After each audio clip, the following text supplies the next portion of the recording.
नमस्कार मित्रों, मैं एस आनंद यूनियन एकेडमी में आपका स्वागत करता हूं। हम लोग बिहार सिविल कोर्ट प्यून परीक्षा के लिए मैथमेटिक्स सेक्शन को सोल्व कर रहे हैं, जिसमें हम लोग पीछे प्लेटफॉर्म बुक से 20 प्रैक्टिस सेट जो दिया हुआ था उसको हम लोग सोल्व कर चुके हैं। इस समय हम लोग यूनिक प्रकाशन की जो बुक निकलती है उससे हम लोग प्रैक्टिस सेट नंबर 2 तक सोल्व कर चुके हैं।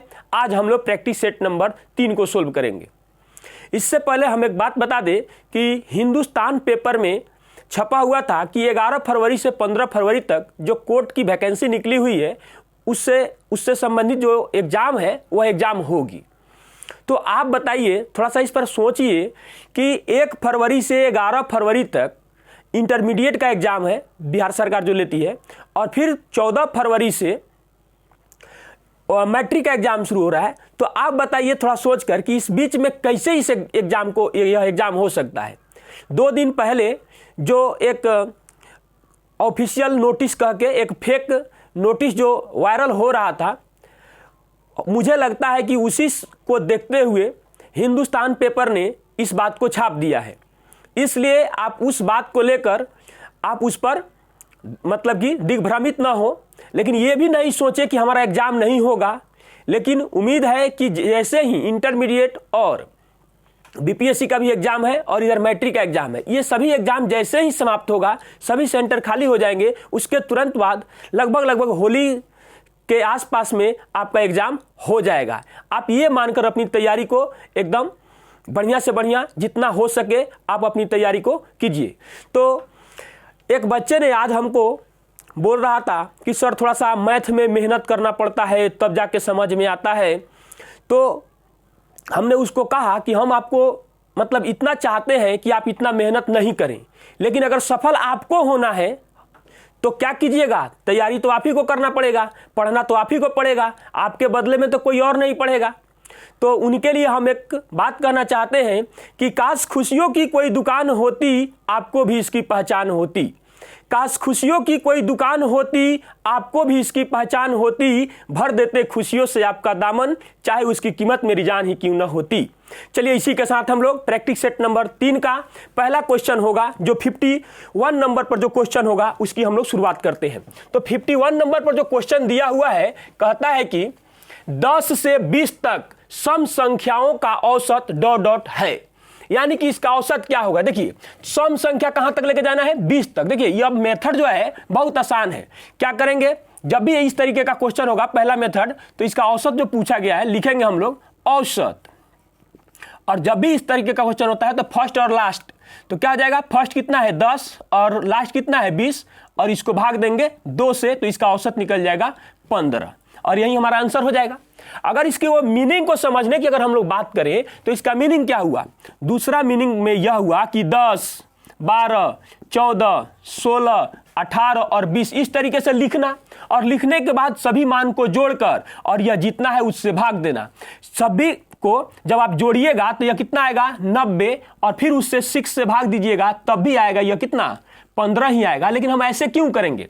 और एक बात इससे और निकल के आती है कि 2 सम संख्याओं का, यानी कि 2 सम संख्याओं का जो औसत होता है वो हमेशा एक विषम संख्या ही होता है, अर्थात इसका जो आंसर होगा, यह औसत का एक और मीनिंग पहले आप समझ लीजिए। औसत का अर्थ होता है ना सब बराबर, यानी कि सबको बराबर करना है। देखिए यह 10 है, यह 20 है, तो यह ज्यादा है तो इसको कम करके इसमें लाना है। यानी कि देखिए ऐसा करना है ना कि सब 15-15 हो जाए, 15-15 सबको बनाना है। जो ज्यादा है उसको कम करना है। तो देखिए इसको एक कम करेंगे तो इसको दे देंगे तो 1, तो यह भी बेचारा 15 बन जाएगा, यह 15 हो जाएगा क्योंकि इसमें से कम कर दिए। उसके बाद यहां पर देखिए इसमें से अगर हम 5 ले लेते हैं, इसको दे देते हैं 5, तो देखिए यह 15 बन गया और यह भी 15 हो जाएगा क्योंकि इसमें से 5 ले लिए हैं। उसके बाद देखिए इसमें से भी 3 इसको दे देंगे, इसको 3 दे देंगे, तो यह भी 15, यह भी 15 बन गया। यानी औसत मतलब ऐसा समझिए कि सब बराबर ही होता है, अर्थात ऑप्शन नंबर डी हमारा आंसर हो जाएगा। चलिए हम लोग अगला प्रश्न देखते हैं, क्वेश्चन नंबर 52। क्वेश्चन नंबर हम लोगों का 52 कहता है कि एक ट्रेन 36 सेकंड में एक स्टेशन प्लेटफॉर्म और 20 सेकंड में प्लेटफॉर्म पर खड़ी एक आदमी को पार करती है। यदि ट्रेन की चाल 72 किलोमीटर प्रति घंटा है तो प्लेटफॉर्म की लंबाई क्या है। ध्यान से देखिएगा, सबसे पहले हम लोग इसमें से ट्रेन की लंबाई को ज्ञात करेंगे। तो ट्रेन की लंबाई कैसे ज्ञात करेंगे? देखिए, जब ट्रेन के बारे में बता रहा है कि प्लेटफॉर्म पर खड़ी एक आदमी को पार करती है, तो आदमी के दूरी को नगण्य लिया जाता है, नहीं माना जाता है। तो यानी कि ट्रेन अपने आप को सिर्फ पार कर रही है, अर्थात ट्रेन, टी से ट्रेन लिख दे रहे हैं। ट्रेन की लंबाई बराबर, इसकी चाल कितना है 72, और इसको देखिए किलोमीटर प्रति घंटा में दिया है, तो 5/18 से गुना कर देंगे ना, तो मीटर प्रति सेकंड में बदल गया। और कितना समय में आदमी को पार करती है? 20 सेकंड में। यानी ट्रेन खुद अपने आप को पार करने में 20 सेकंड का समय लेती है। ऐसे मान लीजिए हम आदमी है ना, एक ट्रेन ऐसे आ रही है, ऐसे ऐसे ऐसे ऐसे, इसको पार करने में, यानी हमको पार करना, यानी वो अपने लंबाई को, स्वयं की लंबाई को पार करना। तो कितना हो जाएगा? 18 चौका 72। तो ध्यान से देखिएगा कितना हो जाएगा, यानी कि ट्रेन की लंबाई जो होगा 4×5 = 20, और देखिए 20 कितना हो जाएगा, यानी कि 20 का स्क्वायर 400, यानी ट्रेन की लंबाई कितनी है? 400 मीटर हो गई। अब ध्यान से देखिएगा, अब प्लेटफॉर्म की लंबाई कैसे निकालेंगे। अब ध्यान दीजिए, प्लेटफॉर्म की लंबाई हो, दीवार की लंबाई हो, ये सभी चीजें क्या होती है और ऐड होती है, ये इन सभी चीजों की लंबाई ऐड होती है। तो देखिए, प्लेटफॉर्म की लंबाई प्लस ट्रेन के खुद की लंबाई बराबर, चाल तो वही रहेगा ट्रेन का, कितना 72 किलोमीटर प्रति घंटा, और फिर इसको भी 5/18 से गुना कर देंगे ताकि यह मीटर प्रति सेकंड में बदल जाए। और उसके बाद में इसको पार करने में इसको कितना समय लगता है? 36 सेकंड का समय लगता है। तो 18 दूना कितना हो जाएगा? 36। और ध्यान से देखिएगा, यहां पर मान रख देंगे किसका? ट्रेन की लंबाई का। तो P और प्लस 400 ऐसे, और यहां देखिए इसका मान कितना हमको प्राप्त हो जाएगा? 720। देख लीजिए, गुना करके 5 दूना 10, और उस पर रख देंगे तो 720। अब P बराबर, यह दोनों मीटर में, यह भी मीटर यह भी मीटर, तो इधर आके घट जाएगा, तो कितना हो जाएगा? 320 मीटर। और जिस ऑप्शन में 320 मीटर दिया हुआ है वही हमारा आंसर हो जाएगा, अर्थात प्लेटफॉर्म की लंबाई बराबर 320 मीटर, अर्थात ऑप्शन नंबर ए हमारा आंसर हो जाएगा। चलिए हम लोग अगला प्रश्न देखते हैं, क्वेश्चन नंबर 53। क्वेश्चन नंबर 53 में कहता है कि एक व्यापारी अपने माल को अंकित मूल्य के 10% छूट पर बेचता है। यदि माल का क्रय मूल्य 900 रुपया हो तो 10% लाभ प्राप्त करने के लिए उसे माल का अंकित मूल्य कितना रखना चाहिए। ध्यान से देखिएगा, इस क्वेश्चन में बहुत सारे लोग फंसते हैं, लेकिन यह बहुत आसान होता है। देखिए क्या होगा, लिखेंगे हम लोग, देखिए पहले समझा देते हैं। विक्रय मूल्य इक्वल टू विक्रय मूल्य, क्या करेंगे? विक्रय मूल्य यानी कि selling price equal to selling price, SP equal to SP. होता यह क्या है, कैसे हो जाता है ऐसे, ध्यान से देखिएगा। इसके लिए एक फार्मूला बन जाता है इसी के चलते कि एमपी यानी कि मार्केट प्राइस यानी कि अंकित मूल्य गुना 100 माइनस डिस्काउंट। देखिए, अंकित मूल्य पर से जो भी डिस्काउंट दिया जाता है ना, उसके बाद जो बचता है उसे विक्रय मूल्य कहा जाता है, ये बात याद रखिएगा। उसके बाद में क्रय मूल्य का जो बात कहा गया है, तो क्रय मूल्य यानी कि सीपी, और गुना प्रॉफिट का बात किया है तो प्रॉफिट, और लॉस का बात किया होता तो हम लॉस रखते यहां पर। यानी कि क्या हो जाएगा? 100 और प्लस होता है प्रॉफिट। देखिए, परसेंटेज यहां पे लगा भी सकते हैं, नहीं भी लगा सकते हैं। लगाएंगे तो दोनों साइड में लगाना पड़ेगा, नहीं लगाएंगे तो एक साइड में लगाएंगे, मतलब एक साइड में नहीं लगाएंगे। लगाएंगे तो दोनों साइड लगाएंगे, और नहीं लगाएंगे तो कहीं भी नहीं लगाएंगे, कोई फर्क नहीं पड़ेगा। अब ध्यान से देखिएगा, एमपी तो हमको ज्ञात करना है। जब भी ऐसा क्वेश्चन रहता है ना, तो 3 इसमें से दिया रहता है, और नहीं तो इन दोनों का संबंध पूछता है, और एक कोई गायब इसमें रहता है। तो एमपी था, यानी हमको अंकित मूल्य निकालना है। देखिए, उसके बाद में छूट का बात किया गया, 10% का छूट देगा, तो 100 में से 10 चला जाएगा, यहां रखेंगे तो क्या बचेगा? 90। और देखिए, परसेंटेज नहीं लिख रहे हैं ताकि आप फिर से दोबारा हमको काटना पड़ेगा। और देखिए, सीपी का मान कितना दिया हुआ है? 900, यानी कि लागत मूल्य कहिए या क्रय मूल्य कहिए। अब देखिए, उसके बाद 10% का इसको लाभ हुआ है, तो 100 और 10 यहां रखेंगे तो कितना हो जाएगा? 110। उसके बाद में अब देखिए, यहां से हम लोग काट देंगे, इसी से डायरेक्ट काटिए नहीं, यहां पर कट गया तो एक शून्य बच गया आपको, यानी कि 10 बचा हुआ है, इसे मत समझिए कि शून्य बचा हुआ है। एमपी बराबर क्या हो जाएगा? 1100। जाके उधर गुना करा देंगे, 10 में इसे गुना करेंगे तो 1100 रुपया, अर्थात अंकित मूल्य बराबर 1100 रुपया। देखिए, ये समझाने में टाइम लगा, नहीं तो देखिए अगर यह समझे रहते आप तो देखिए इसको कैसे बनाया जाता है। ऐसे बनाते, सीधा डायरेक्ट लिखते एमपी, हम वहां से घटा लेते, अगर ये आपको याद होता तो लिखते 90 इक्वल टू सीपी कितना दिया हुआ है? 900 गुना हो जाएगा 110। इच्छा हो, जैसे आपकी इच्छा हो वैसे इसको लिख सकते हैं। देखिए, फिर वही चीज आप 90 से आप 90 कैंसिल करते हैं, और आपके पास एमपी बराबर कितना प्राप्त हो जाता है। देख लीजिए कितना टाइम लगा इसको, जब लेकिन समझ गए तब। अर्थात जिस ऑप्शन में 1100 रुपया दिया हुआ है वही हमारा आंसर हो जाएगा, अर्थात ऑप्शन नंबर ए हमारा आंसर हो जाएगा। चलिए हम लोग अगला प्रश्न देखते हैं, क्वेश्चन नंबर 54।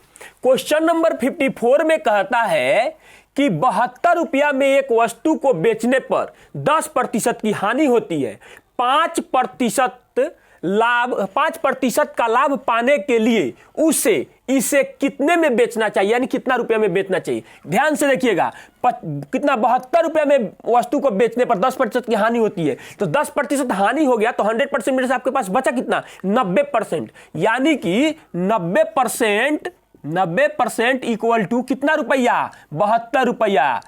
कितना हुआ, 72 रुपया। तो हमको चाहिए कितना, लाभ चाहिए, यानी कि जो पूंजी था वो उसमें भी 5%, तो 100% हमारा पूंजी था, 5% उसमें बढ़ जाएगा, तो कितना हो जाएगा 105, यानी 105% बराबर आपको क्या प्राप्त होगा, तो लिखेंगे 72 बाटा में हो जाएगा 90 और गुना कितना कर देंगे 105, यानी कि यह 15 छक कट जाएगा और उसके बाद में यह कितना कटेगा 15 सत्ते कट जाएगा, उसके बाद में 6 से इसको काटेंगे तो कितना कट जाएगा 12 बार में कट जाएगा, तो गुना कर दीजिए, 12 सत्ते कितना हो जाएगा 84, अर्थात उसको कितना रुपया में बेचना पड़ेगा 84 रुपया में बेचना पड़ेगा, अर्थात जिस ऑप्शन में 84 रुपया दिया हुआ है वही हमारा आंसर हो जाएगा, अर्थात ऑप्शन नंबर डी हमारा आंसर हो जाएगा। चलिए हम लोग अगला प्रश्न देखते हैं, क्वेश्चन नंबर 55। क्वेश्चन नंबर 55 में कहता है कि एक समचतुर्भुज का क्षेत्रफल 175 cm स्क्वायर है, एक विकर्ण की लंबाई 25 cm है, तो दूसरे विकर्ण की लंबाई क्या है। बहुत आसान क्वेश्चन है, ध्यान से देखिएगा कैसे सोल्व करेंगे इसको। समचतुर्भुज आप जानते हैं जिसकी चारों भुजा आपस में बराबर हो, वह समचतुर्भुज, यानी कि सब बराबर है। तो एक विकर्ण की लंबाई मान लिया कि इसको दिया हुआ, किसी एक को मान सकते हैं, यहां फिगर बनाने से कोई इसका ताल्लुकात नहीं है, तो इसको D1 कह देंगे और एक और ये दिया हुआ इसको D2 कह देंगे। तो इसका क्षेत्रफल बराबर क्या होता है, इसके क्षेत्रफल बराबर होता है 1/2 गुना पहला डायगोनल इंटू दूसरा डायगोनल, यानी कि पहला विकर्ण गुने दूसरा विकर्ण। तो इसका क्षेत्रफल दिया हुआ है, हम यहां लिख भी सकते हैं, या समचतुर्भुज का क्षेत्रफल। अब देखिए इसको कैसे सोल्व करेंगे, डायरेक्ट लिखिए 1/2, ये बार बार हम इसलिए बता दे रहे हैं ताकि अगर आपको नहीं पता हो तो लिख सके, वरना अगर आपको याद रहे तो डायरेक्ट इसको सोल्व करेंगे। 1/2 गुने पहला विकर्ण, और पहला विकर्ण का मान दिया हुआ है तो हम नहीं लिखेंगे। अब क्यों लिखेंगे 25, क्योंकि यहां हम कोई मतलब मैट्रिक इंटर का क्वेश्चन थोड़ी सोल्व कर रहे हैं, यहां पर जितना जल्दी हो सके कैलकुलेशन करके और ऑप्शन को टिक कर देना है। कॉम्पिटिटिव एग्जाम में यही तो होता है। कितना हो जाएगा यहां पर, उसके बाद दिया हुआ है कितना 175, तो देखिए यह कितना बार में कटेगा 25 से कट जाएगा 7 बार में, इधर भाग में तो गुना हो जाएगा, अर्थात दूसरा विकर्ण का मान आ गया कितना cm 14 cm, दूसरा विकर्ण का मान आ गया 14 cm, अर्थात ऑप्शन नंबर डी हमारा आंसर हो जाएगा। चलिए हम लोग अगला प्रश्न देखते हैं, क्वेश्चन नंबर 56। क्वेश्चन नंबर 56 में कहता है कि सबसे छोटी पूर्ण घन संख्या कौन सी है जो 5, 10 और 15 से विभाज्य है। बहुत आसान क्वेश्चन है, ध्यान से देखिए क्या करेंगे, 5, 10 और कितना 15 का एलसीएम ज्ञात करेंगे। तो इसका एलसीएम कितना हो जाएगा, पहले तोड़िए, इसको तोड़ेंगे तो कितना हो जाएगा 3 गुना 5 हो जाएगा। देखिए 5 इसमें पहले से मौजूद है, 2 से गुना कर देंगे तो 10 भी आके शामिल हो जाएगा, और 5 तो है ही, इसमें कुछ है ही नहीं है।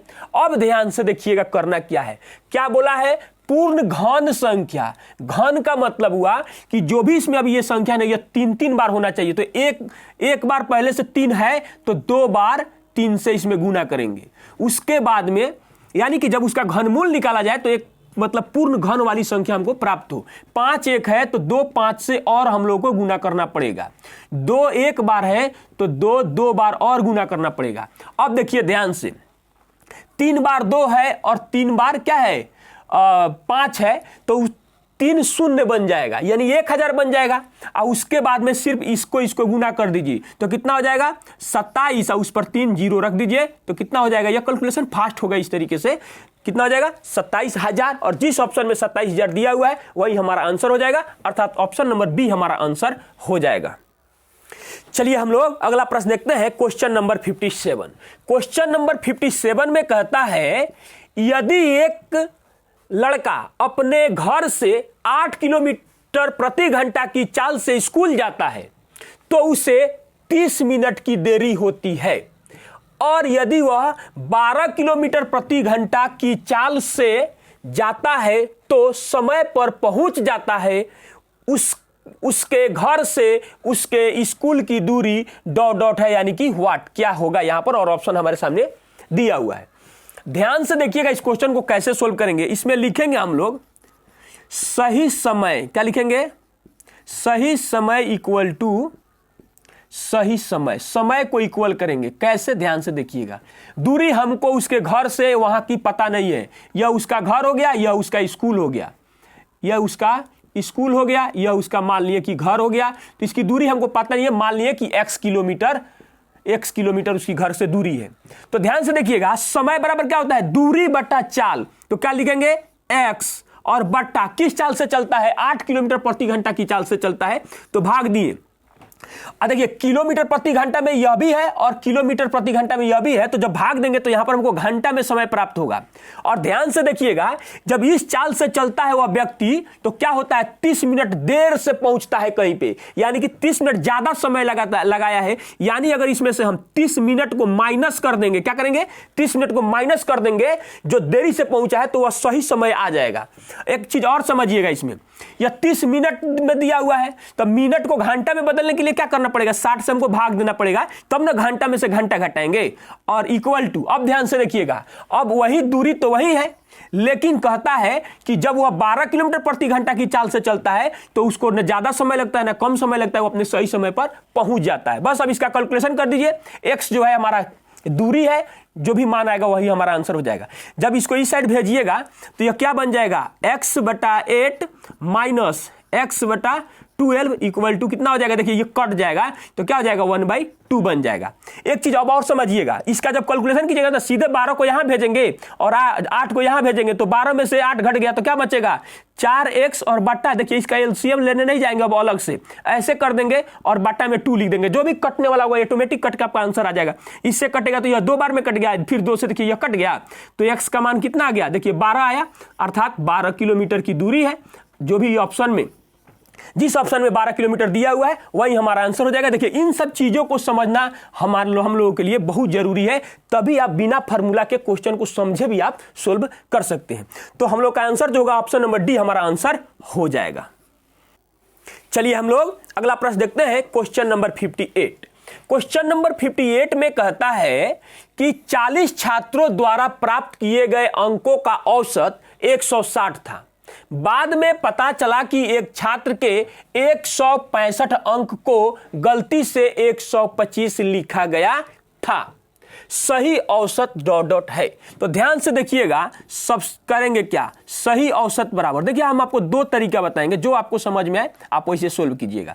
इसको पहला कह देंगे, देखिए सही औसत निकालने के लिए सबसे पहले क्या करेंगे, 40 छात्रों का प्राप्त किए गए अंकों का औसत कितना, 160 है, तो औसत में संख्या से गुना कर देंगे। क्या करेंगे, औसत में 40 गुना क्या कर देंगे, 160 कर देंगे। 40 में पहले चाहे बाद में क्या फर्क पड़ता है। और ध्यान से सुनिए अब करना क्या है, उस छात्र को कितना मिलना था, 165 अंक मिलना था, तो क्या करेंगे, प्लस कर देंगे 165 अंक, और गलती से कितना यानी कि उसको अंक दिया गया था 125, तो उसको घटा देंगे। मान लीजिए कि हिसाब गड़बड़ हो जाता है तो हम लोग क्या करते हैं, हम लोग यही ना करते हैं अब, और देखिए अब यह योग प्राप्त हुआ, फिर इसको टोटल को अब 40 से भाग देंगे, जो भी रिजल्ट इसका आने वाला होगा वो आ जाएगा।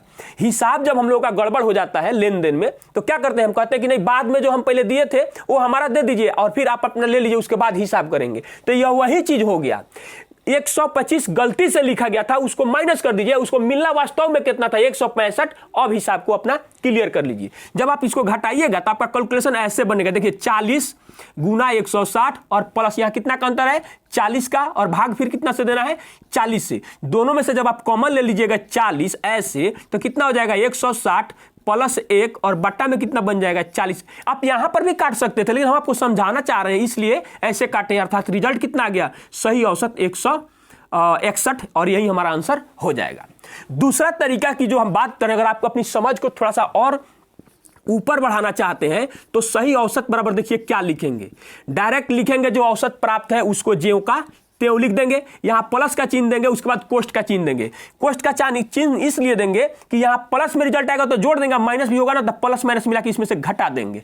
तो देखिएगा उसको सही में कितना अंक प्राप्त होना था, 165 अंक, गलती से मिल गया था 125 अंक, और बटा कितना हो जाएगा 40। तो जो यह 40 इसमें भाग अब नहीं देंगे, अब यह भी औसत बन गया। तो देखिए यहाँ पर 40 आ रहा है तो 40 में 40 से भाग देंगे तो रिजल्ट कितना प्राप्त होगा, यहाँ पर लिख दे रहे हैं 1, अर्थात कितना हो जाएगा 161, यानी कि 160 और 1 जोड़ देंगे तो 161, अर्थात जिस ऑप्शन में 161 दिया हुआ है वही हमारा सही औसत हो जाएगा, अर्थात ऑप्शन नंबर सी हमारा आंसर हो जाएगा। चलिए हम लोग अगला प्रश्न देखते हैं, क्वेश्चन नंबर 59।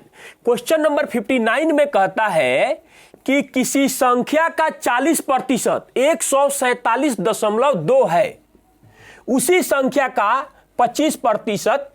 है, यानी कि कितना होगा। तो ध्यान से देखिए, कुछ नहीं है, क्वेश्चन में लिखेंगे कि 40% बराबर 147.2, तो 25% हमसे पूछा गया है, कुछ नहीं करेंगे, 25% बराबर हो जाएगा 147.2 भाग कितना 40 और गुना हो जाएगा 25।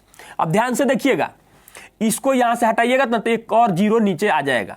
तो देखिए यह डबल जीरो यहां बन रहा है यहां पर, तो इस डबल जीरो को काट देंगे इससे, तो कितना बार में कट जाएगा, सॉरी ऊपर नहीं जाएगा नीचे ना आएगा, 25 चौका 100 हो जाएगा, यहां आ जाएगा 25 चौका 100, यहां 4 हो जाएगा, क्योंकि देखिए अभी इस 4 से यहां पर भाग दीजिए, जब यहां पर हम लोग भाग देंगे 4 से तो हम लोग को कितना प्राप्त होगा, 4 तिया 12, उसके बाद में क्या कितना बन जाएगा 27, यानी कि कितना हो जाएगा 6 चौका 24, 6 चौका 24, उसके बाद में यहां कितना बच गया 3 और 2 32, यानी कि 8 चौका 32 हो जाएगा।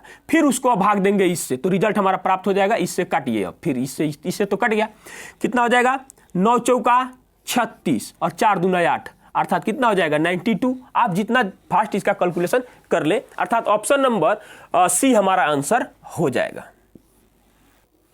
चलिए हम लोग अगला प्रश्न देखते हैं। अगला जो हमारा प्रश्न है क्वेश्चन नंबर 60। क्वेश्चन नंबर 60 में कहता है कि एक निश्चित राशि पर 10% वार्षिक दर से 2 वर्षों में चक्रवृद्धि ब्याज और साधारण ब्याज के बीच का अंतर कितना है, 42 रुपया है, जबकि ब्याज वार्षिक संयोजित होता है, राशि क्या है।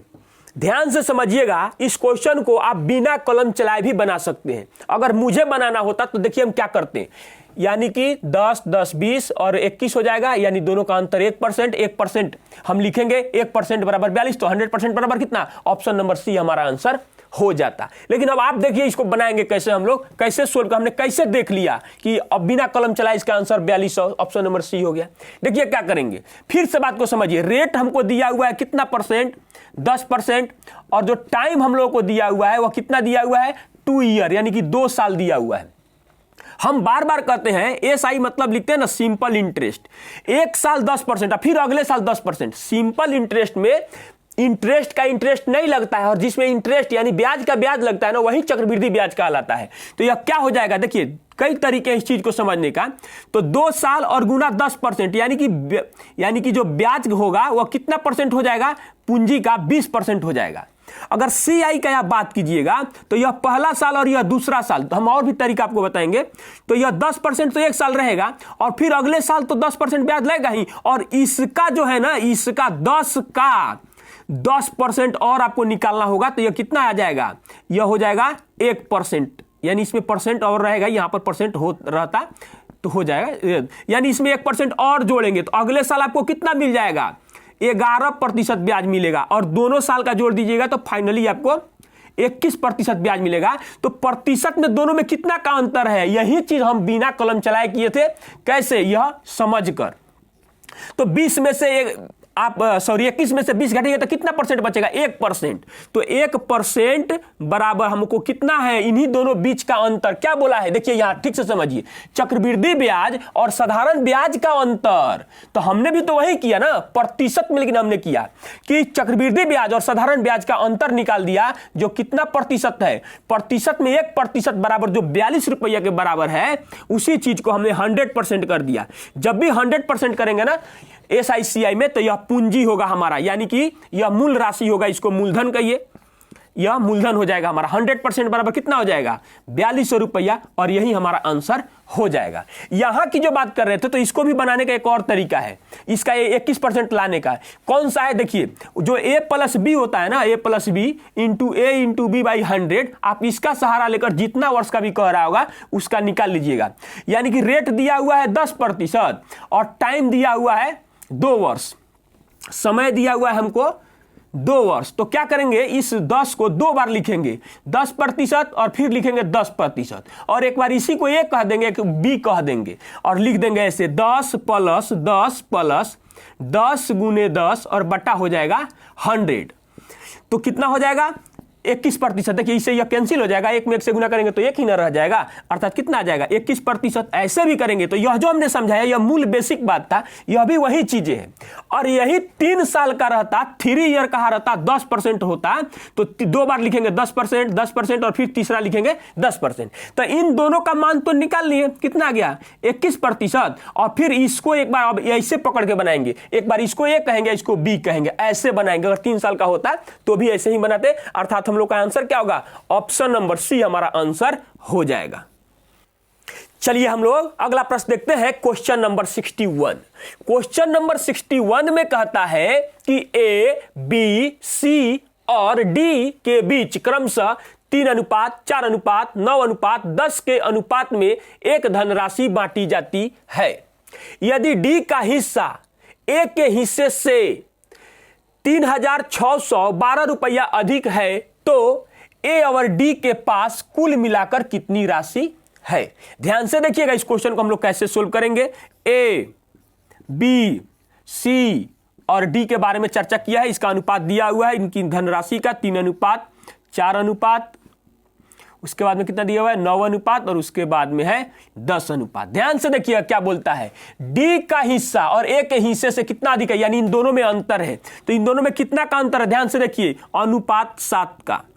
तो अनुपात 7 बराबर कितना रुपया 3612 रुपया। तो अनुपात 1 का मान पहले आप निकाल लीजिए, उसके बाद जो भी आपसे पूछेगा उसका जवाब दे दीजिएगा।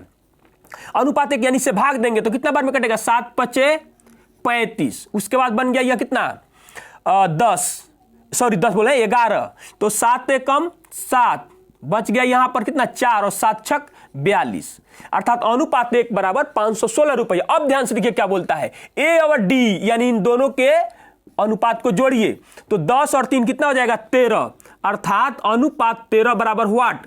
तो देखिए जब इधर भी 13 से गुना हुआ है तो हम इसमें भी 13 से गुना कर देंगे, डायरेक्ट 13 से गुना कीजिए, 13 × 6 = 78 के 8, तो हासिल हमारे पास कितना हो जाएगा 7। 13 एकम देखिए 13 एकम 13, 13 और 7 कितना होता है 20, तो 20 का कितना हो जाएगा 0, तो हासिल हो जाएगा हम लोग के पास 2। और 13 × 5 = 65 और 2 कितना हो जाएगा 67, यानी कि 6708 रुपया। अर्थात जिस ऑप्शन में 6708 रुपया दिया हुआ है वही हमारा आंसर हो जाएगा, अर्थात ऑप्शन नंबर ए हमारा आंसर हो जाएगा। चलिए हम लोग अगला प्रश्न देखते हैं, क्वेश्चन नंबर 62।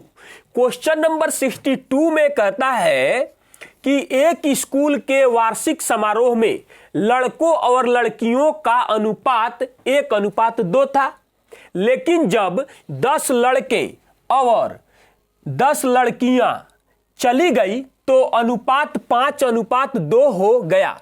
मूल रूप से वार्षिक समारोह में कुल कितने छात्र थे, यानी कि टोटल लड़का और लड़की मिलाकर कितने थे। ध्यान से देखिएगा, लड़का को बी से सूचित कर देंगे और लड़की को जी से, यानी कि गर्ल हो जाएगा। लड़कों और लड़कियों का अनुपात कितना है 1:2 है, इसमें से भी 10 निकल गया और इसमें से भी 10 निकल गया, तो यह अनुपात कितना हो जाता है 2:5 हो जाता है। देखिए इसको भी बनाने के कई तरीके हैं, जब यह दोनों सेम है ना तो 2 तरीका हो जाएगा। देखिए पहला तरीका पहले हम आपको बता देते हैं, दोनों में अनुपातिक गुना कर देंगे, तो यह इसका मतलब हो जाएगा, अब ऐसे लिख देंगे B/G, यानी कि x - 10 बट्टा कितना हो जाएगा 2x ना, 2x - 10 बराबर कितना हो जाएगा 2/5, ऐसा बन जाता है। तो इसका कैलकुलेशन इधर कीजिए तो कितना हो जाएगा 5x कितना होगा 5x माइनस में कितना 50 बराबर कितना हो जाएगा 4x और माइनस में हो जाएगा यहाँ पर 20, ऐसे ये जाएगा इस साइड तो x हो जाएगा, क्योंकि 5 में से घटेगा, ये इस साइड जाएगा तो 20 घटेगा तो क्या बचेगा 30, और टोटल कितना है, टोटल यही दोनों ना है, यानी कि टोटल छात्र कितना है 3x। तो क्या हो जाएगा हमारे पास 3 और गुना कितना से कर देंगे 30 से, और जिस ऑप्शन में 30 दिया 90 ना होगा, 90 दिया होगा वही हमारा आंसर हो जाएगा। पहला तरीका। दूसरा तरीका, इसको ऐसे भी आप बना सकते हैं, b दिया हुआ है फिर g दिया हुआ है, कितना के अनुपात में, 1 अनुपात 2 के अनुपात में है, इसमें से भी 10 कम किया जाता है, इसमें से भी 10 कम किया जाता है, तो यह अनुपात 2 अनुपात कितना हो जाता है 5 हो जाता है। अब ध्यान से देखिएगा, यहाँ कितना का अंतर है 3 का है और यहाँ कितना का 1 का है, तो यह गड़बड़ हो गया। तो यहाँ जो अंतर है इससे इसमें गुना करेंगे तो यहाँ कितना हो जाएगा, यहाँ हो जाएगा हम लोगों के पास कितना हो जाएगा, यह हो जाएगा 3 दूना 6, और यहाँ कितना हो जाएगा 3 न था तो सॉरी 3 न होगा, यहाँ पर कितना होगा 3 होगा, और यहाँ कितना हो जाएगा 3 दूना 6 हो जाएगा। अब देखिए दोनों में कितना का अंतर है, 1 का अंतर है, अर्थात अनुपात 1 बराबर कितना, अनुपात 1 बराबर 10। तो यह दोनों मिला के पूछा गया है, यानी 6 और 9, तो कितना हो जाएगा, सॉरी 6 और 3 9 न होगा, कितना एडवांस हम आगे बढ़ जा रहे हैं, 9 हो जाएगा। तो कितना हो जाएगा 9 गुना 10 कर देंगे तो क्या हो जाएगा 90 हो जाएगा, अर्थात जिस ऑप्शन में 90 दिया हुआ है छात्रों की संख्या यानी लड़का और लड़की मिलाकर, वही हमारा आंसर हो जाएगा, अर्थात ऑप्शन नंबर ए हमारा आंसर हो जाएगा। चलिए हम लोग अगला प्रश्न देखते हैं, क्वेश्चन नंबर 63। क्वेश्चन नंबर 63 में कहता है कि एक विद्यालय में 468 विद्यार्थी हैं, जिनमें लड़कों और लड़कियों की संख्या का अनुपात 5:4 है। लड़कों और लड़कियों की संख्या का अनुपात 1:1 करने के लिए कितनी और लड़कियों को विद्यालय में सम्मिलित होना चाहिए। ध्यान से देखिएगा इस क्वेश्चन को, कह रहा है कि लड़कों और लड़कियों, यानी लिख देंगे b और फिर लिखेंगे g, किस अनुपात में है 5:4 के अनुपात में ये लोग है, इनका टोटल योग दिया हुआ है। देखिए तो 5 और 4 कितना हो जाएगा 9, यानी कि अनुपात 9 बराबर 468। तो अनुपात 1 बराबर क्या हो जाएगा, अनुपात 1 बराबर हो जाएगा 9 × 5 = 45, और कितना हो जाएगा 9 दूना 18, कितना हो जाएगा 9 × 5 = 45 और 9 दूना 18। अब ध्यान से देखिएगा इस बात को आप समझिएगा, अगर कहा गया कि इसको 1:1 होने हैं, तो इसमें अगर देखिए यह अनुपात 5 लिखा हुआ है, अनुपात 4 है, तो अनुपात 1 और इसमें और हम जोड़ देंगे तो यह क्या बन जाएगा अनुपात 5 और इसका रिजल्ट हो जाएगा 1:1 हो जाएगा। पहले बात को समझिए ध्यान से, यही एक यानी कि इतना ही ना हमको शामिल करना, अनुपात 1 शामिल करना है, और उसी अनुपात 1 का मान हमको दिया हुआ है, अर्थात कितना लड़की हमको शामिल करना होगा, यानी कि हाँ लड़कियों की संख्या पूछा है, कितना और लड़की इसमें शामिल करना होगा, तो 52, अर्थात जिस ऑप्शन में 52 दिया गया है वही हमारा आंसर हो जाएगा, अर्थात ऑप्शन नंबर सी हमारा आंसर हो जाएगा। चलिए हम लोग अगला प्रश्न देखते हैं, क्वेश्चन नंबर 64। क्वेश्चन नंबर 64 में कहता है यदि ए किसी काम को 30 दिनों में पूरा कर सकता है और बी उसी काम को 20 दिनों में पूरा कर सकता है, ए और बी मिलकर उसी काम को कितने दिनों में पूरा करेंगे। यह बहुत आसान क्वेश्चन है, इसको बिना कलम चलाए भी आप बना सकते हैं।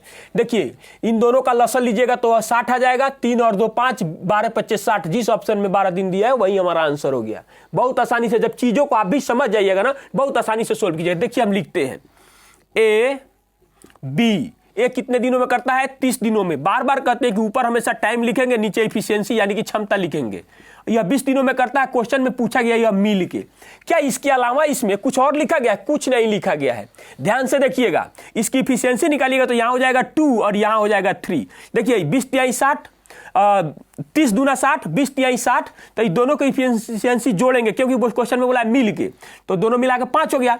तो 5 में भी हम कितना से गुना कर दें कि यह भी 60 बन जाए, अर्थात कितना से 12 से, और ऊपर जो भी होता है ना टाइम होता है, अर्थात 12 दिन, जिस ऑप्शन में 12 दिन दिया हुआ है वही हमारा आंसर हो जाएगा, अर्थात ऑप्शन नंबर सी हमारा आंसर हो जाएगा।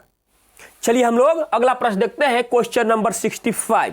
क्वेश्चन नंबर 65 में कहता है कि 10 वर्षों में 5% प्रतिवर्ष साधारण ब्याज की दर से किस राशि का ब्याज 120 रुपया होगा, यानी वह राशि का मान बताइए रुपया में। ऑप्शन हमारे सामने है। ध्यान से देखिएगा, इस क्वेश्चन को बनाने के लिए हमको कलम चलाने की कोई जरूरत नहीं है। प्रति वर्ष 5% बढ़ रहा है, तो 10 वर्ष में कितना बढ़ के हो जाएगा 50%, और 50% का मान 120 रुपया है, तो 100% का मान कितना हो जाएगा 240, अर्थात जिस ऑप्शन में 240 दिया वही हमारा आंसर हो जाएगा। कुछ इसमें सोचना ही नहीं है। ये सब जो क्वेश्चन है ना, बहुत ही बेसिक क्वेश्चन है और अच्छा से बनाना है। अर्थात देखिए वही चीज यहां पर लिखेंगे। अब हम क्या लिखेंगे कि 50% बराबर 120 रुपया, तो हमसे 100% राशि जो पूछ दिया, यानी कि हमसे मूलधन पूछ रहा है, और मूलधन हमेशा 100% ही होता है। तो यह कितना हो जाएगा, इधर से जब दोगुना हुआ तो इधर से भी दोगुना कर देंगे, 240 रुपया जिस ऑप्शन में दिया हुआ है वही हमारा आंसर हो जाएगा, अर्थात ऑप्शन नंबर डी हमारा आंसर हो जाएगा।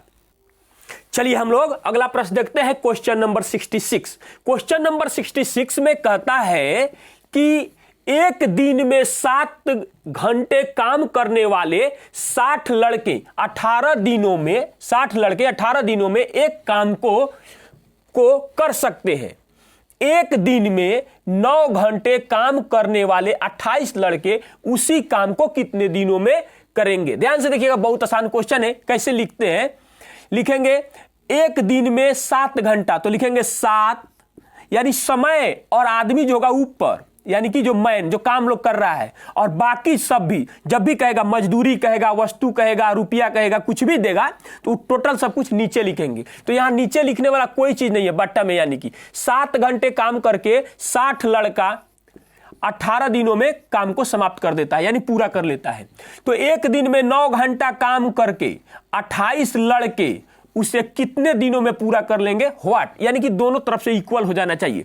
देखिए कैसे काटेंगे इसको, 9 से 9 दूना 18 और 7 दूना 14, तो एक के बार में यहां से यह 2 से कट गया, और फिर इस 2 से काट देंगे तो यह कितना हो जाएगा, यह 30 हो जाएगा। अर्थात कितने दिनों में वो लोग पूरा करेंगे, 30 दिनों में। जिस ऑप्शन में 30 दिन दिया हुआ है वही हमारा आंसर हो जाएगा, अर्थात ऑप्शन नंबर बी हमारा आंसर हो जाएगा। चलिए हम लोग अगला प्रश्न देखते हैं, क्वेश्चन नंबर 67। क्वेश्चन नंबर 67 में कहता है कि एक आयताकार क्षेत्र की लंबाई 1200 मीटर और चौड़ाई 500 मीटर है। 25 रुपया प्रति मीटर की दर से उसके विकर्ण के साथ एक सड़क बनाई जानी है। सड़क बनाने का लागत क्या है। ध्यान से देखिएगा, इस क्वेश्चन को कैसे बनाएंगे। मान लिए यह एक आयताकार जो है, आयताकार क्षेत्र है, इसकी लंबाई जो है कितना दिया हुआ है, 1200 मीटर दिया हुआ है, और चौड़ाई की अगर हम बात करें तो यह 500 मीटर दिया हुआ है। यह भी हो जाएगा हमारा कितना, 1200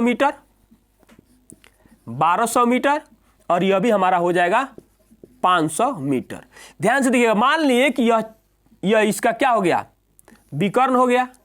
इधर से भी बनाए या इधर से, कहीं से बनाने की कोई जरूरत नहीं, ये गलती होने की कोई संभावना वहां से नहीं है, क्योंकि आयत जो होता है ना वो बराबर होता है, इसके बराबर यह होता है और इसके बराबर यह होता है, ऐसे। अब ध्यान से देखिएगा, यहां पर जो होगा ना 90 डिग्री का कोण बनाएगा, तो यह एक समकोण त्रिभुज बन गया। अब समकोण त्रिभुज में ट्रिपलेट बनता है कितना का, 5, 12 और 13 का। तो ध्यान से देखिएगा, 00 यहां भी है, 00 यहां कॉमन रखेंगे तो यहां क्या आएगा, हटा देंगे तो 13।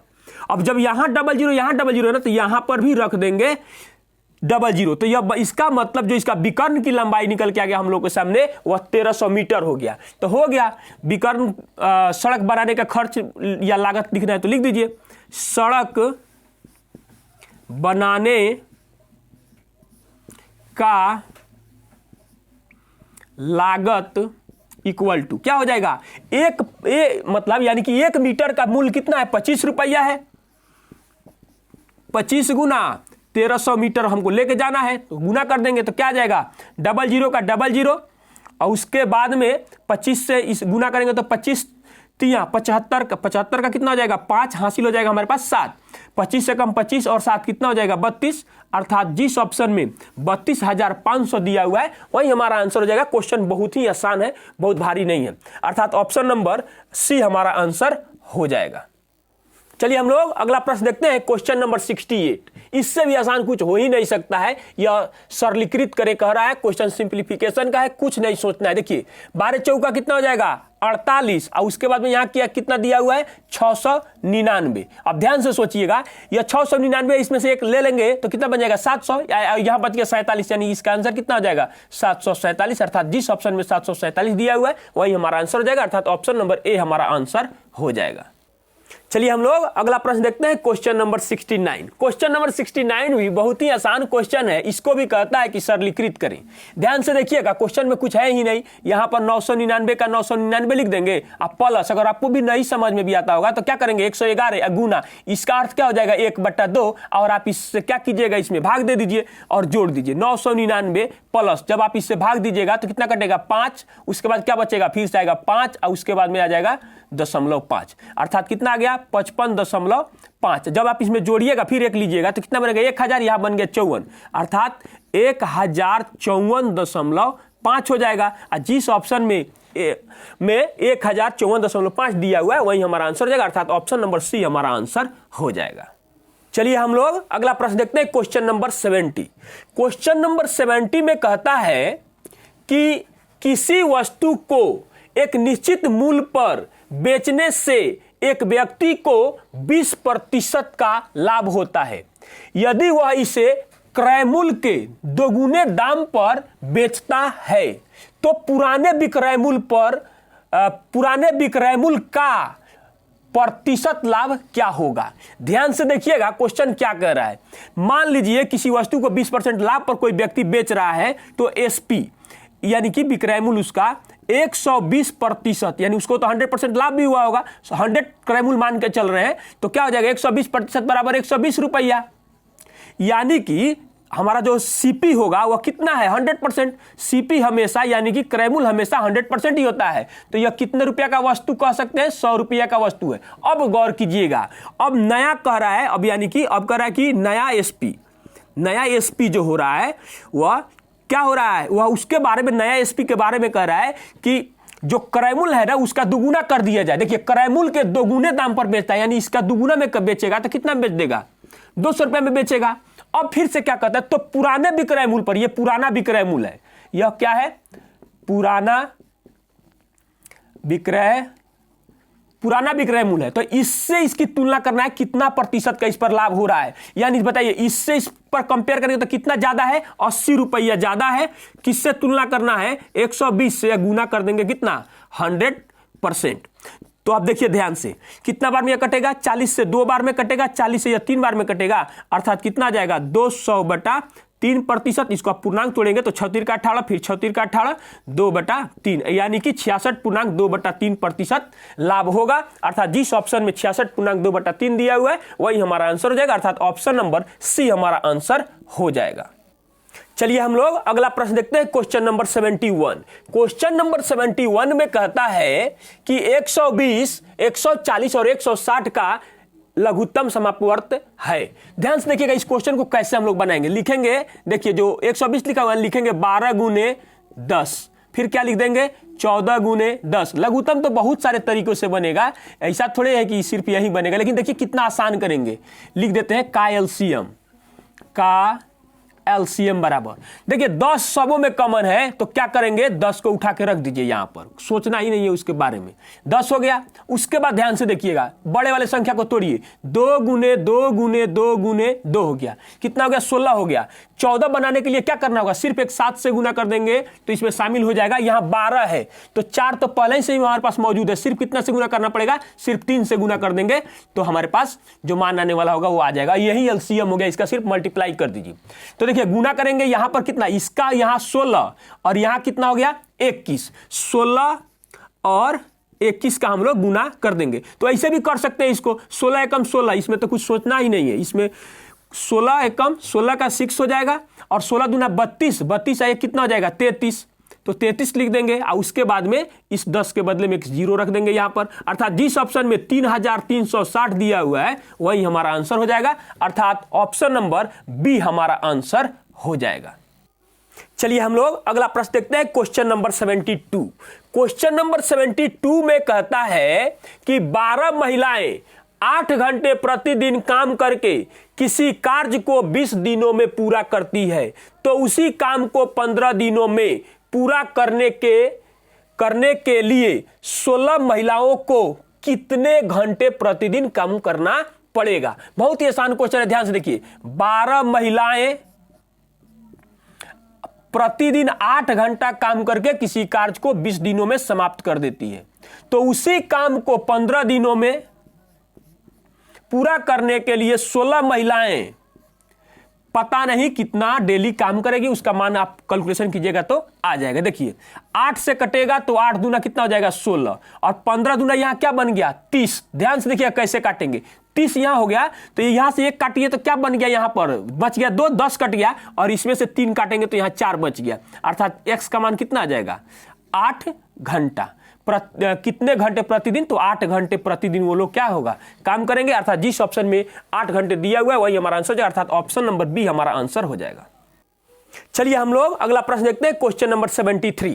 क्वेश्चन नंबर 73 में कहता है कि अजय और अमन के पास जो पैसे हैं उसका अनुपात 7:17 है, तथा अमन और अनिल के पास जो पैसे हैं उसका अनुपात 2:3 है। यदि अजय के पास 490 रुपया है तो अनिल के पास कितने रुपए हैं। ध्यान से देखिए क्वेश्चन को कैसे बनाएंगे। पहले सबका नाम लिख देंगे, अजय, अमन और क्या है अनिल। ए इसलिए नहीं लिखे हैं कि तीनों के नाम के पहले ही ए है, इसलिए नहीं। अब देखिए अजय और अमन के जो पैसा है उसका कितना अनुपात है 7:17 है। उसके बाद अमन और अनिल के पास जो पैसा है उसका अनुपात कितना है 2:3 है। इसको बनाने के लिए भी कई तरीके हैं अनुपात निकालने का, तो 17 कितना हो जाएगा 51, 17 दूना 34 और 7 दूना 14 हो जाएगा। अब ध्यान से देखिए क्या बोला है, अजय के पास यानी कि अनुपात 14 का मान दिया हुआ है, अनुपात 14 बराबर कितना 490 रुपया। तो देखिए इसको काटेंगे कैसे, देखिए एक 7 से काटेंगे ना तो 7 7 49 ये ऐसे बन जाएगा, गुना का चिन्ह यहां से दिया, 2 से काटेंगे तो यहां 5 बन जाएगा। इसका मतलब हो गया अनुपात 1 बराबर 7 पचे 35 रुपया। अब क्या पूछा है अनिल के पास, यानी इसका मान हमसे पूछ रहा है 51 का मान पूछ रहा है, अर्थात अनुपात 51 बराबर क्या हो जाएगा, तो क्या करेंगे यहां मल्टीप्लाई कर देंगे 51 और कितना है 35, मल्टीप्लाई करेंगे तो क्या हो जाएगा 5 हो जाएगा। देखिए 50 25 25 3 28 के 8 हो जाएगा, तो हासिल कितना हो गया 2 हो गया, और 5 3 15 और 2 कितना हो जाएगा 17, यानी कि 1785। जिस ऑप्शन में 1785 दिया हुआ है वही हमारा आंसर हो जाएगा, अर्थात ऑप्शन नंबर डी हमारा आंसर हो जाएगा। चलिए हम लोग अगला प्रश्न देखते हैं, क्वेश्चन नंबर 74। क्वेश्चन नंबर 74 भी बहुत ही आसान क्वेश्चन है, ध्यान से देखिए। कहता है कि एक संख्या का 75% दूसरी संख्या के 2/7 के बराबर है, पहली और दूसरी संख्या के बीच का अनुपात ज्ञात कीजिए। देखिएगा पहली संख्या का 75%, इस तरह ही मान लिए 75% बराबर है दूसरी संख्या के 2/7 के बराबर है। इसका मतलब कितना होगा 3, और इसका मतलब क्या हो जाएगा 4। अब देखिए अनुपात पहली और दूसरी संख्या का चाहिए हमको। देखिए इसको गुना कर दीजिए, यह आ जाएगा इधर तो 8 हो जाएगा, यह हो जाएगा 21, तो इसका जो मान होगा यह 8 वाला होगा पहली संख्या का 8, और यहां इधर वाला जो मान होगा वह किसका होगा दूसरी संख्या का, तो कितना है 21, अर्थात जिस ऑप्शन में 8:21 दिया हुआ है वही हमारा आंसर हो जाएगा, अर्थात ऑप्शन नंबर ए हमारा आंसर हो जाएगा। चलिए हम लोग अगला प्रश्न देखते हैं, क्वेश्चन नंबर 75। क्वेश्चन नंबर 75 भी एसआई और सीआई का क्वेश्चन है, जो पीछे हम लोग बनाना उसी पैटर्न पर है, हूबहू है, कुछ नहीं है। इसका आंसर हो जाएगा आपको 12,400, जिसमें ऑप्शन में जिस ऑप्शन में आंसर है वही हमारा आंसर है। कैसे, ध्यान से देखिएगा, पहला एसआई और दूसरा जो होगा सीआई होगा हमारा। ध्यान से देखिएगा 10% वार्षिक साधारण ब्याज की बात कर रहा है। क्वेश्चन को एक बार हम पढ़ देते हैं। किसी राशि पर 10% वार्षिक ब्याज की दर से 2 वर्ष के चक्रवृद्धि ब्याज और साधारण ब्याज का अंतर 124 रुपया है। राशि है यानी कि रुपया में है। तो ध्यान से देखिएगा, फिर वही चीज है, हमको आर दिया हुआ है कितना परसेंट 10%, और टाइम जो दिया है 2 साल का दिया है, तो 2 साल साधारण ब्याज पर यह कितना प्रतिशत रहेगा 20%। और अभी इसके पीछे भी समझाए थे, और आप इसका यूज कीजिएगा 10 + 10 प्लस 10 गुना 10/100 तो 21% आएगा, अर्थात यहां लिख देंगे 21%। यह परसेंटेज मेथड कहलाएगा। देख दोनों में कितना का अंतर है, 1% का अंतर है। तो रुपया में कितना का अंतर है, 124 रुपया का अंतर है। तो 100% बराबर कितना हो जाएगा, 100% जब भी होगा ना तो यह मूलधन हो जाएगा। यह कितना हो जाएगा, 12,400 रुपया, और जिस ऑप्शन में 12,400 रुपया दिया हुआ है वही हमारा आंसर हो जाएगा, अर्थात ऑप्शन नंबर बी हमारा आंसर हो जाएगा। चलिए हम लोग अगला प्रश्न देखते हैं, क्वेश्चन नंबर 76।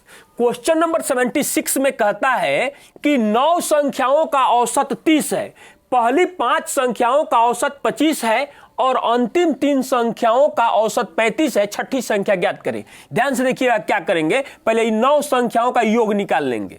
तो क्या हो जाएगा, योग बराबर औसत गुने संख्या, तो 30 गुना 9 बराबर कितना हो जाएगा, 9 3 का 27, 270। यानी टोटल जो 9 संख्या उसका ये निकाल लिए। अब देखिए पर क्या बोला है, पहली 5, तो पहली 5 वाला का योग निकालिए। तो क्या हो जाएगा, पहली 5 वाला तो 5 गुना में 25 हो जाएगा, इसका मतलब कितना हो जाएगा, 125 हो जाएगा। और अंतिम से आइए, अंतिम वाले के अंतिम 3 संख्याओं का योग निकालिए। 3 गुना कितना है, 35, यानी कि कितना हो जाएगा, 105। दोनों को जोड़ेंगे तो हमारे पास कितना हो जाएगा, 230। अब देखिए 5 या 3 8 संख्याओं का योग घटा लेंगे ना तो छठी संख्या ऑटोमेटिक निकल जाएगा, इसी में से घटा देंगे। 200 कितना हो जाएगा, 30, घटाएंगे तो क्या आ रहा है, 40, और यही है हमारी क्या, छठी संख्या, और यही हमारा आंसर हो जाएगा 40। अर्थात जिस ऑप्शन में 40 दिया हुआ है वही हमारा आंसर हो जाएगा, अर्थात ऑप्शन नंबर बी हमारा आंसर हो जाएगा। चलिए हम लोग अगला प्रश्न देखते हैं, क्वेश्चन नंबर 77। क्वेश्चन नंबर 77 में कहता है कि एक कार 300 किलोमीटर की दूरी तय करने में 4 घंटे लगते हैं। पिछले समय के 3/4वें समय में, पिछले समय की यानी 4 घंटा का बात कर रहा है, में उतनी ही दूरी को तय करने के लिए कार की गति किलोमीटर प्रति घंटा में कितनी होनी चाहिए। यानी कि कार की देखिए गति बराबर, तो दूरी हमको दिया हुआ है क्या, उतनी ही दूरी यानी 300 किलोमीटर, और समय दिया हुआ है कितना, पिछले समय का, यानी पिछला समय कितना है, 4 घंटा। 4 घंटे का कितना, 3/4वां भाग चाहिए 4वें समय में। तो कि देखिए 4 से 4 तो कैंसिल हो गया, बचा कितना, 3, यह घंटा है, अर्थात कट जाएगा। देखिए 100 बार में, अर्थात 100 किलोमीटर प्रति घंटा इसका आंसर हो जाएगा। अर्थात जिस ऑप्शन में 100 किलोमीटर प्रति घंटा दिया हुआ है वही हमारा आंसर है, अर्थात ऑप्शन नंबर डी हमारा आंसर हो जाएगा। चलिए हम लोग अगला प्रश्न देखते हैं, क्वेश्चन नंबर 78। क्वेश्चन नंबर 78 बहुत आसान क्वेश्चन है, ध्यान से देखिएगा। क्वेश्चन में कुछ है ही नहीं, कहता है कि 1500 के 60% का 350% बराबर हुआ। तो क्या लिखेंगे, कुछ नहीं, इसमें सोचना ही नहीं है। देखिए लिख देंगे 1500 के का मतलब गुना हो गया, 60 बटा कितना हो जाएगा, 100 हो जाएगा। या चाहते तो इसको 3/5 भी लिख लेते आप, कोई दिक्कत नहीं है। इसको आप जैसे है वैसे लिख लीजिए, कोई फर्क नहीं पड़ता है, यहीं पे काट लेंगे हम लोग। 20 से कटेगा तो यह कितना हो जाएगा, 3 हो जाएगा। 20 से कटेगा तो यह कितना हो जाएगा, 5 हो जाएगा। उसके बाद देखिए यह कितना हो जाएगा, 50 से कटेगा तो यह 2 हो जाएगा, और यह 50 से जब हम लोग इसको काटेंगे तो यहां पर क्या हो जाएगा, 7 हो जाएगा। अब देखिए 5 दूना 10 बना, 1 शून्य यहां से कैंसिल हो गया। फाइनली क्या बचा, 150 और गुना 7 3 का 21, इसका मल्टीप्लाई हमको कर देना है। 0 का 0 हो जाएगा, देखिए, और यहां से 0 का 0, और 15 से 1 में गुना करेंगे तो 5 हो जाएगा। अब 15 दूना 30, और ये कितना हो जाएगा, 31। अर्थात जिस ऑप्शन में 3150 दिया हुआ है वही हमारा आंसर हो जाएगा, अर्थात ऑप्शन नंबर डी हमारा आंसर हो जाएगा। चलिए हम लोग अगला प्रश्न देखते हैं, क्वेश्चन नंबर 79। क्वेश्चन नंबर 79 में कहता है कि 24,000 रुपया की निवेशित राशि पर 5 वर्षों के लिए 18% वार्षिक साधारण ब्याज की दर से प्राप्त राशि कितनी होगी, यानी कि मूलधन ज्ञात कीजिए। यानी कि टोटल जो निवेशित राशि यानी कि आपका ब्याज और मूलधन जो भी है वो टोटल कितना हो जाएगा। क्वेश्चन में कुछ है ही नहीं, समय कितना दिया हुआ है, 5 वर्ष, और प्रत्येक वर्ष कितना बढ़ता है, 18%, यानी 18×5 = 90, कितना हो जाएगा, 18% और गुना 5 बराबर SI हमारा साधारण ब्याज निकल के आ गया कितना परसेंट, 90%।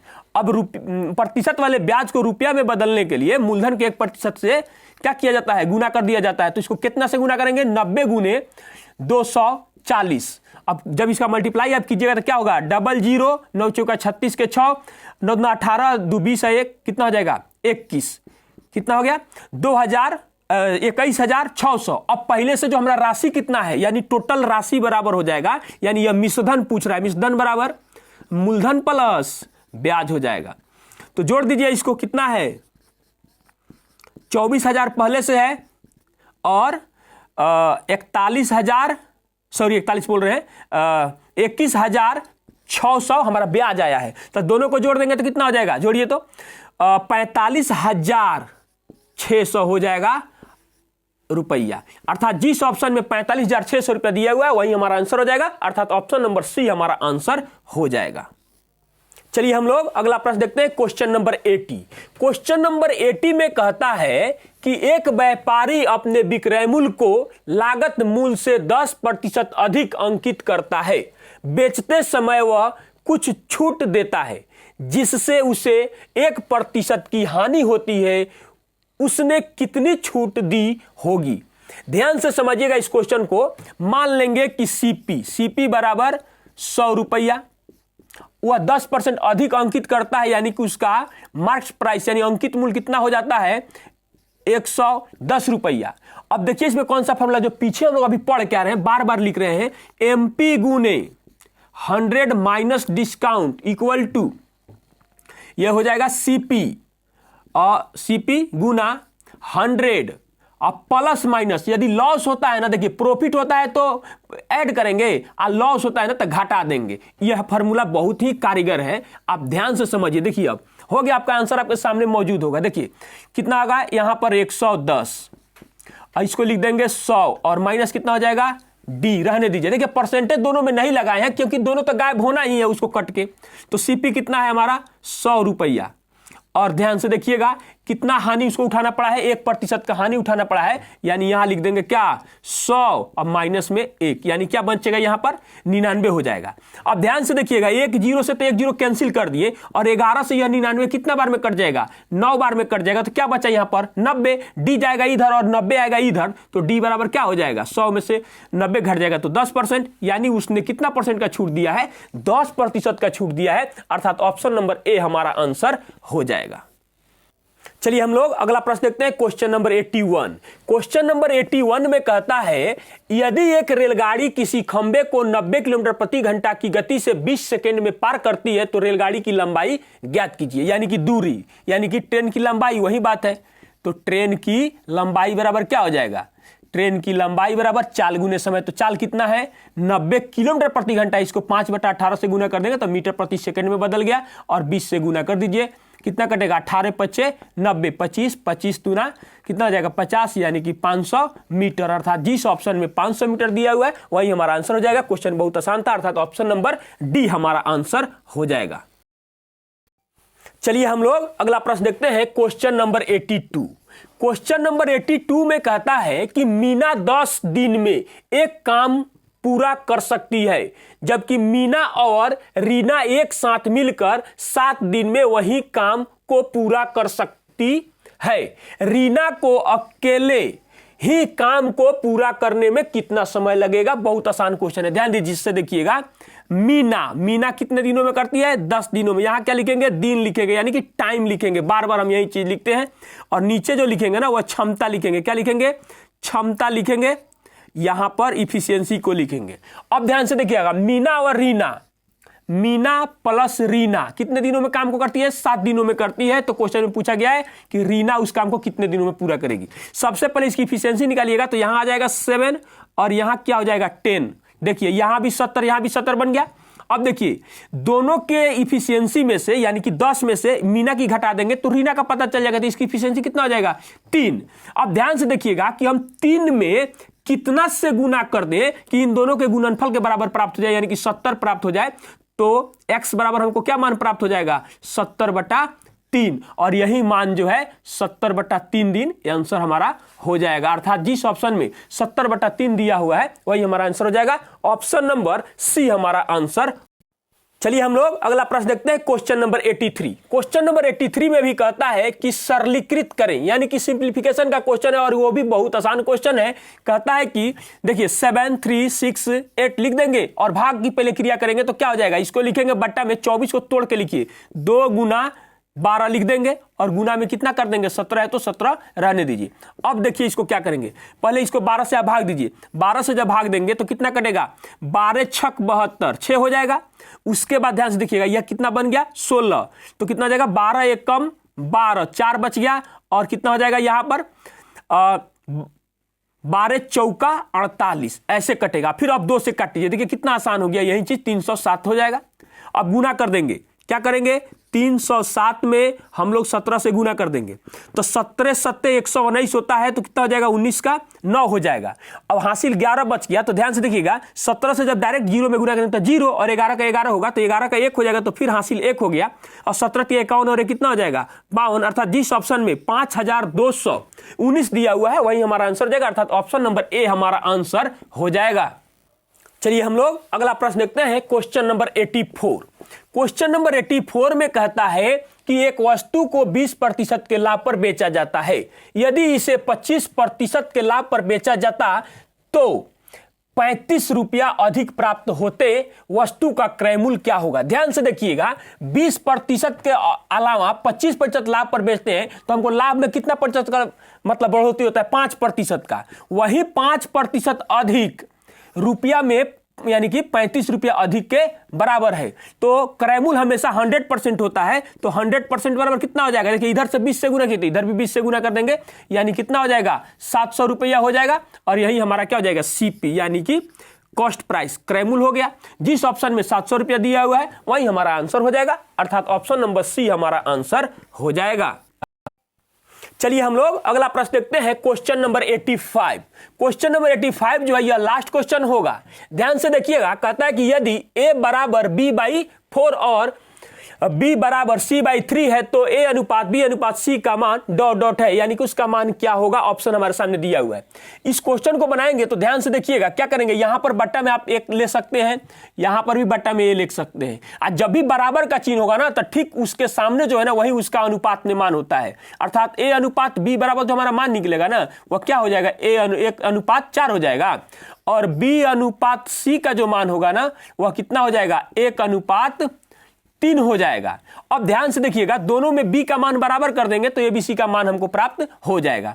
तो यहां क्या करेंगे, इस b के मान से यहां पर गुना कर देंगे, तो इसका मान कितना है, 1 है तो 1 से गुना कर देंगे, और यहां वाले b के मान से यहां पर गुना कर देंगे, तो क्या हो जाएगा हम लोग के पास 1:4, और उसके बाद में क्या हो जाएगा 4:12, अर्थात a अनुपात b अनुपात c का मान क्या हो जाएगा, देखिए 1 का 1 हो जाएगा, 4 का 4 हो जाएगा, और उसके बाद में 12 का 12 हो जाएगा। अर्थात जिस ऑप्शन में 1:4:12 दिया हुआ है वही हमारा आंसर हो जाएगा, अर्थात ऑप्शन नंबर ए हमारा आंसर हो जाएगा।